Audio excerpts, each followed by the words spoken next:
তো হ্যালো সবাইকে, আজকে আমি আর একটা নতুন ভিডিও নিয়ে পড়ছি সাজনা ফুলের পকোড়ি আর সাজনা ফুল মানে ফ্রাই ডিম দিয়া। তো তোমরা দেখো, এই যে আমি সাজনা ফুল কতগুলো গাছের থেকে আমি নিজে পেরে লইছি। সাজনা অল্প অল্প ছোটো ছোটো হইতেছে, তোমরা দেখতেই পারতেছো। তো এইগুলো আমি দিয়ে দিছি, অনেক স্বাদ লাগে, অনেক টেস্টি লাগে, ভালো লাগে খাইতে। তো মানুষে কয় অনেক বেমারের বলে ওষুধ এটা, তারপরে তোমার বসন্ত হয় না, তার লেগে আমি একটু ট্রাই করলাম, খাই। সাজনা তো খাই, নিজের ঘরে আছে তার লেগে।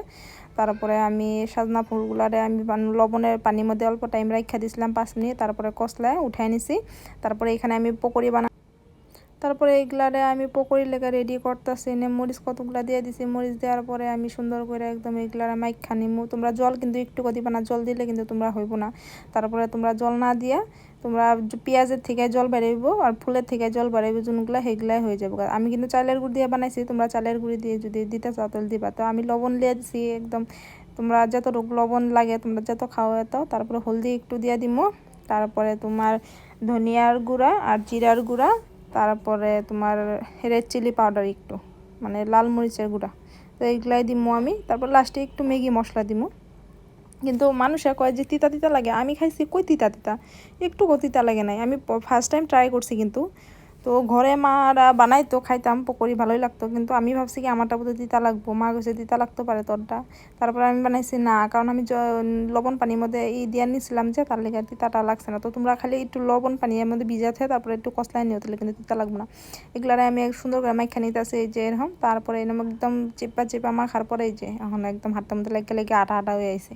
তো আঠা আঠা হয়ে আইব যখনই, তখন ভাববা যে তোমরা হয়ে গেছে। তোমরা কিন্তু জল দিবা না, জল দিলে কিন্তু ভালো লাগবে না, আর লেকে হলেও ভালো লাগবে না। এগুলো এরকম করে পকোড়ি বেস্ট, একদম খাইতে খুব টেস্টি। যে ম্যাগির মশলা একটুখানি দিয়ে দিচ্ছি, তারপরে আমি ম্যাগি মশলাটা দিয়ে আমি আবার মেখে নিমু। তারপরে এখানে আমি তেলও দিয়ে নিমু, আমার পকোড়ি রেডি। তো আমি ছোটো ছোটো করে পকোড়ি দিয়ে নিছি, একদম লো হিটে তোমরা ফ্রাই করবা, কিন্তু তোমরা একদম হিটে বাজবে না কিন্তু। তারপর পকোড়িটি হওয়ার পরে আমি সেদিক দিয়ে রেডি করতেছি তোমার ডিম একটা দিয়া, আবার তোমরা সাজনা ফুল অল্প আর পেঁয়াজ আর তোমার মরিচ দিয়া তুমি ফ্রাই করে খাইবা, অনেকই টেস্টি লাগে, অনেকই ভালো লাগে। কিন্তু কোনো মশলা টশলা দিবা না, তোমরা সিম্পলভাবে যেমনি করে ফ্রাই করো তেমনি করে খাইবা। এই যে আমার পকোড়ি রেডি। সাইডে দিয়ে আমি ওইটাও বানাই রাখছিলাম, তোমার সাজনা ফুলের বড়া, তো ওইটাও ওই সাইড দিয়ে আছে, ডিম দিয়ে আমি ফ্রাই করে রাখছি। তো এইখানে আমার রেডি করে রাখছি পেঁয়াজ, কাঁচা লঙ্কা, তারপরে তোমার এদিকে আমি সাজনা ফুল অল্প ফ্রাই করবার লেগে ডিম দিয়ে। তো ভাজিটাও খাইলে খুব টেস্টি লাগে। তোমরা ভাজিটা খাইলে অনেক মানুষের তিতা তিতা লাগে, তোমরা কিন্তু লবণ জলে যদি ভিজাই থাও তাহলে তিতা লাগবে না।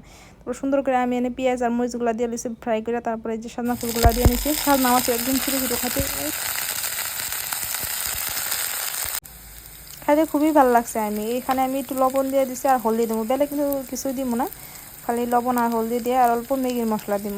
কারণ ম্যাগির মশলাটা মানে সব সব মধ্যে ম্যাগির মশলা ভালো লাগে না, কিন্তু সাজনা ফুলের মধ্যে ম্যাগির মশলা ভালো লাগে আমার মতে আর কি। আমি যেমনি করে খাইছি, তো তোমরা যেমনি করে খাও তো এমনি করে খাইতে পারো। কিন্তু আমি এমনি করে বানাইছি, একটা ডিম ভেঙে দিচ্ছি, একটা আমার হাতে দিয়ে মোবাইল আমি এরকম ধরে একটা হাত দিয়ে আমি ডিম এরকম করে ভাঙতেছি। তারপর অনেক দিকদার হয়, উপরে থয়ে দিলে ভালো হয় না, এর লেগে আমার ফ্রাই হয়ে গেছে এখানে সুন্দর পকোড়ি আর আমার ফ্রাই। উফ।